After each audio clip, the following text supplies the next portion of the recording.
Hello बच्चों। तो आज हम लोग सीबीएसई क्लास 12 फिजिक्स में वो डिस्कशन करने जा रहे हैं जो डिस्कशन आपके अपकमिंग बोर्ड एग्जाम के लिए इंपॉर्टेंट है और वो गलती आप लोगों को नहीं करनी। तो यूनिट वाइज हम लोग पढ़ते हैं। सबसे पहले आपकी बात होती है इलेक्ट्रोस्टैटिक्स के बारे में। इलेक्ट्रोस्टैटिक्स, जैसा कि आपको पता है कि इलेक्ट्रोस्टैटिक्स आपके बोर्ड पर्सपेक्टिव से बहुत ही इंपॉर्टेंट यूनिट होने वाली है, जिसमें आपका आता है सबसे पहले इंपॉर्टेंट चीज जिससे 100% आपको मिलता है Gauss theorem. Gauss theorem and its application. Gauss theorem and its applications. तो इसकी एप्लीकेशंस में आपको पढ़ के जाना है due to straight wire, straight charge wire, इसकी derivation is equals to lambda upon 2 pi epsilon naught into r. ये डेरिवेशन आपकी पूछी जाती है और इससे रिलेटेड न्यूमेरिकल्स भी आता है। तो इसमें जो बच्चे मिस्टेक करते हैं, सबसे पहली मिस्टेक क्या आती है कि अगर आपके पास कोई स्ट्रेट करंट कैरिंग वायर दी है और उसके ऑल अराउंड आपको इलेक्ट्रिक फील्ड फाइंड आउट करनी है, यह आपका एक गॉसियन सरफेस इसके ऑल अराउंड फॉर्म हो गया। अब अगर इसका आपको केवल मैग्नीट्यूड निकालना है तो आप इसको ऐसे पुट अप कर दोगे, बट अगर क्वेश्चन में पूछा गया कि विद वेक्टर सिंबल आपको गिवन है, सपोज दैट इलेक्ट्रिक फील्ड आपको दे दी गई 10 आई कैप न्यूटन पर कूलम, इसका मतलब कि जो आपकी इलेक्ट्रिक फील्ड है वो एक्स एक्सिस के अलोंग जा रही है, और यहाँ पे अगर आपको वेक्टर सिंबल देना है तो आप आर कैप के अलोंग दोगे। What is R cap here? R cap is the unit vector along the direction of the electric field that is perpendicular to the surface. तो ये कुछ मिस्टेक्स बच्चे करते हैं जो आपको नहीं करनी है। फिर इसके बाद इसी में आप जब आगे जाएंगे तो एक और इंपॉर्टेंट टॉपिक आता है गॉस थ्योरम में ही, आपका स्फेरिकल सरफेस वाला। ड्यू टू स्फेरिकल सरफेस इसका ग्राफ आपका पूछा जा सकता है, तो आप उसके ग्राफ को भी समझेंगे। तो इसके ग्राफ में क्या होगा जरा देखिए, इलेक्ट्रिक फील्ड और पोटेंशियल इन दोनों के ही ग्राफ आते हैं। तो इलेक्ट्रिक फील्ड का जब आप ग्राफ प्लॉट करोगे तो ये अगर आपके पास स्फेरिकल सरफेस है तो electric field inside the surface आपका 0 हो जाता है। तो जो आपकी वैल्यू स्टार्ट होगी वो यहां से स्टार्ट होगी और इस तरीके से चली जाएगी।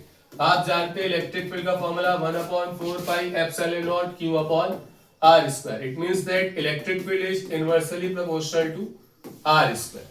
तो जो आपका ग्राफ आएगा कुछ इस तरीके से आएगा। और वहीं पे अगर हम बात करेंगे पोटेंशियल के बारे में तो v का formula 1/4 pi epsilon nought q upon r, that is जो पोटेंशियल है inversely proportional to small r। तो जो आप स्फेरिकल कंडक्टर में जब आप ग्राफ प्लॉट करेंगे तो इनसाइड और एट द सरफेस जो इलेक्ट्रिक फील्ड है वो सेम है, तो आपका ग्राफ यहां से स्टार्ट होके जाएगा। जब आप आउटसाइड चलते चले जाएंगे तो वही सेम स्लोप आपका इस तरीके से आएगा। यहाँ पे v is inversely proportional to r। तो ये कुछ चीजें हैं, ये e वर्सेस r का ग्राफ है और आपका ये v वर्सेस r का ग्राफ। तो ये बात हुई यूनिट 1 में। फिर आगे आपका कैपेसिटर आता है। कैपेसिटर में भी आप लोग को कॉम्बिनेशंस के बारे में पढ़ना है और पैरेलल प्लेट कंडक्टर इसके बारे में पढ़ना है। फिर इसके बाद आपकी सेकंड यूनिट की बात करते हैं करंट इलेक्ट्रिसिटी। करंट इलेक्ट्रिसिटी में कुछ 100% टॉपिक जो आपका आएगा, जैसे किरचॉफ लॉ से रिलेटेड न्यूमेरिकल। तो किरचॉफ लॉ में बच्चे मिस्टेक कहाँ करते हैं, जो रूल्स इसमें लग रहे होते हैं तो रूल्स उनको समझ में नहीं आ पाते। तो रूल्स करना बिल्कुल सिंपल है, तो आपको रूल्स पता होने चाहिए तभी आप उसमें अप्लाई करेंगे। तो सबसे पहला रूल जो आपका आएगा, देखिएगा बिल्कुल ध्यान से, करंट इलेक्ट्रिसिटी में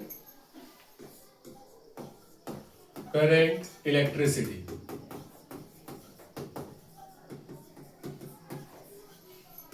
करंट इलेक्ट्रिसिटी इसमें आपका किरचॉफ लॉ,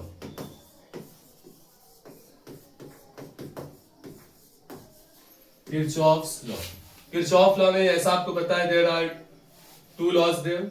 तो पहला लॉ होता है किरचॉफ करंट लॉ, जो कि आपका कंजर्वेशन ऑफ चार्ज पे डिपेंड करता है। ये 1 मार्क्स से क्वेश्चन आपके आ जाते हैं। और दूसरा जो किरचॉफ लॉ है, फर्स्ट तो केसीएल हो गया और सेकंड आपका डिपेंड करता है कंजर्वेशन ऑफ एनर्जी पे। ये आपका होता है केवीएल किरचॉफ वोल्टेज लॉ। अब अप्लाई कैसे करते हैं? रूल नंबर 1, सबसे पहला केस, ड्रॉ अ ट्रैवर्सल। जो भी आपको सर्किट गिवन होगा उस सर्किट में आपको ट्रैवर्सल ड्रॉ करना है।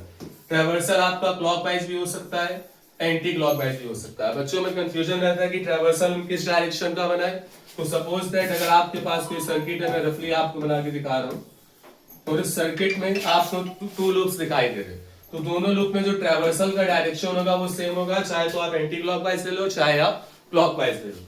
फिर इसके बाद आप इसमें देखते हैं कि अगर आपको कोई बैटरी गिवन है किसी भी सर्किट में, तो बैटरी में अगर आप देख पा रहे हैं ट्रैवर्सल का डायरेक्शन नेगेटिव से पॉजिटिव है, तो उस कंडीशन पे जो आपका पोटेंशियल है या ईएमएफ है उसकी वैल्यू पॉजिटिव लेते हैं। और अगर आपकी ट्रैवर्सल का डायरेक्शन पॉजिटिव से नेगेटिव आ रहा है, इस कंडीशन पे जो आपकी ईएमएफ है उसकी वैल्यू आप नेगेटिव लोगे। तो 2 रूल।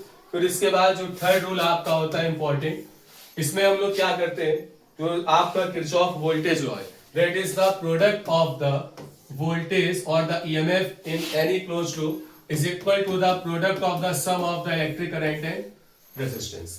तो इसके अकॉर्डिंगली अगर आपका ये करंट आई है और रेजिस्टेंस आर है, करंट के डायरेक्शन पे ट्रैवर्सल जा रहा है, इट मींस जो आपकी प्रोडक्ट होगा आई और आर का, वो आई और आर का प्रोडक्ट आपका पॉजिटिव होगा।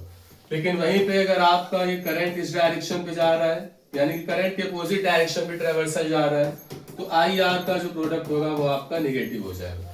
तो आपको बिल्कुल बेसिक से ये करना, अगर आप इक्वेशन में बना के ले आओगे तो आपको एग्जामिनर हाफ मार्क्स दे देगा। हाफ मार्क्स मींस अगर 3 मार्क्स का न्यूमेरिकल है तो 1.5 मिल जाएगी, 2 मार्क्स का आएगा तो 1 मार्क्स मिल जाएगी।